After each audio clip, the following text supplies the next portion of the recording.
Now we're going to solve parts of right triangles.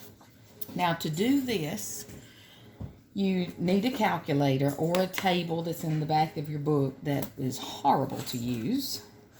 I'm going to show you how these two are two common ones. They pretty much go in the same order, and I'll show you that when we get to it. These two are some of the most common that our students use. Last school year we started using the TI-84 Plus CEs. I really like them. They have some good features on there, so I'll probably use it the most because that's what my students use. But for what we're going to be doing, it's kind of overkill. But I'll show you how to work on each set so that way you'll be good either way. But let's say they give you a right triangle. I don't know, maybe 28, X, and 12. And they want you to find the missing piece.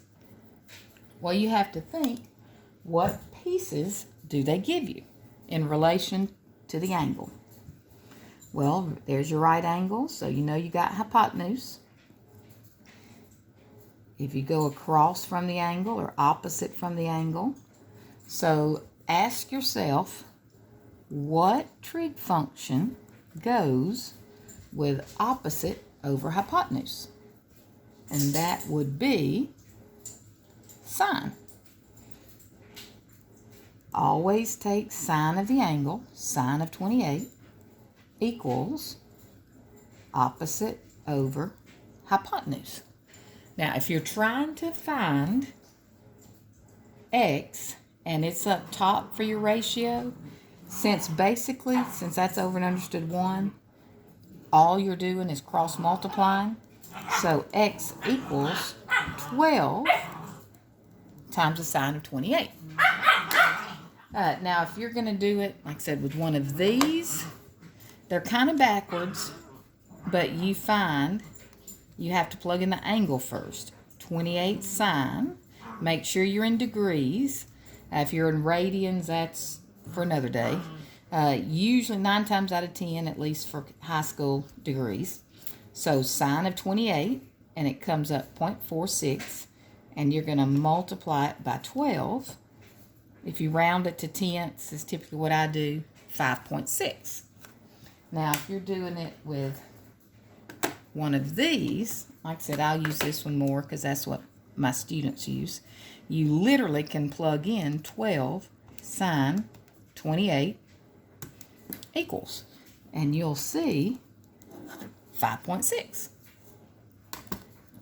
Let's do another one. What about, let's say, we'll put the angle up here this time, not that it matters, but let's find the hypotenuse this time. And maybe we'll put a 6 over here. So first thing, you have to see what pieces did they give you. Right angle, so hypotenuse. That one's opposite, so we know this one has to be adjacent or next to.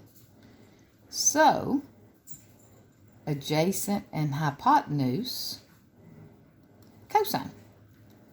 So cosine 31, adjacent over hypotenuse.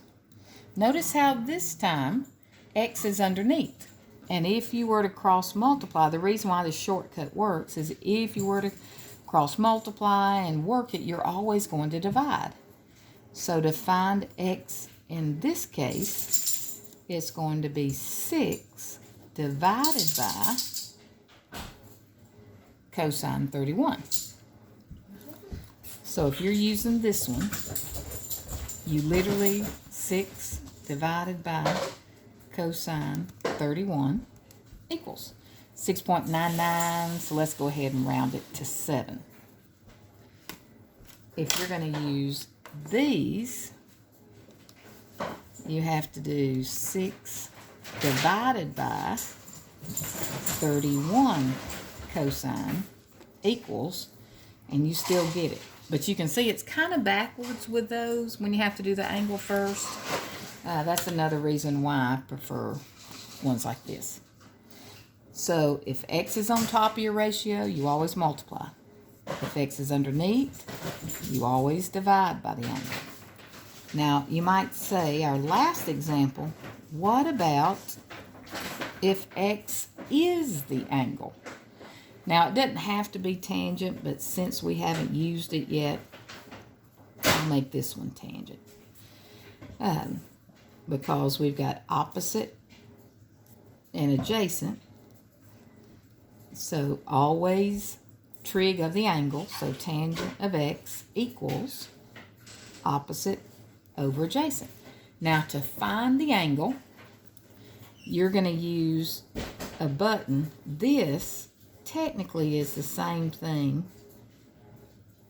as this, if you see that on your calculators. So whenever you're looking for the angle,